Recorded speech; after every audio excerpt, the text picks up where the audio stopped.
So we have a whole section on disclosures that we've talked about earlier, but this is just, I guess, an extra word on disclosures in the kind of the context of risk management. Any presentation on risk management from the CAR attorneys or anybody else always talks about disclosure, because failure to disclose, typically by the seller, is one of, if not the top source of lawsuits and claims and problems that end up affecting not just the client, but also the agent. So even if it's not your failure to disclose as the agent, the failure to disclose by your client is, you are in harm's way in that situation, right? So just kind of in terms of protecting yourself, making sure that you've got full disclosure from the seller in a transaction is really key. A couple of the cheesy phrases you've heard a bunch of times is just disclose, disclose, disclose, or when in doubt, disclose. So if you're like, do we need to disclose this? If you're even asking the question, the answer is yes. You think, well, this isn't that important, I should just check. Do we need to disclose this? Yes, you should disclose it. If you had any doubt, that means someone else might also have had some doubt. That means it might have mattered to someone, so yes, you should disclose it. If you have a seller that doesn't want to disclose something,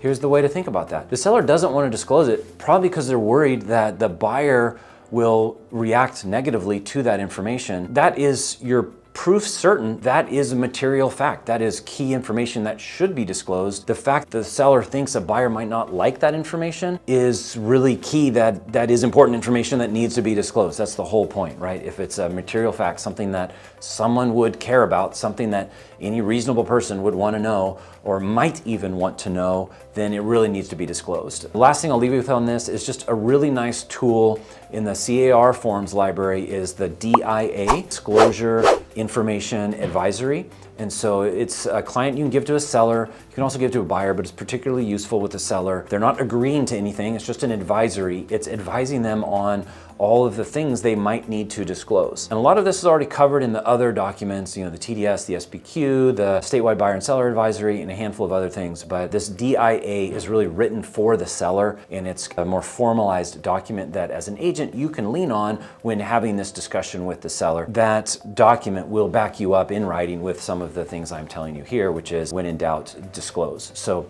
with that in mind, just tread carefully, really resist the temptation to not disclose something. We have a whole nother video about your agent visual inspection disclosure, the AVID, and so that's a key way that you can make sure anything that you know is disclosed properly, if not already disclosed by the seller. Hopefully the seller has already disclosed it, but for yourself, you need to document your own disclosures. That's a separate conversation, but bottom line, when in doubt, disclose. Definitely over disclose rather than under disclose. You can't disclose too much. With that, hope that helps, and always disclose. Thanks for watching. I hope this was helpful. If you learned something or if this helped you solve a problem, follow me for more.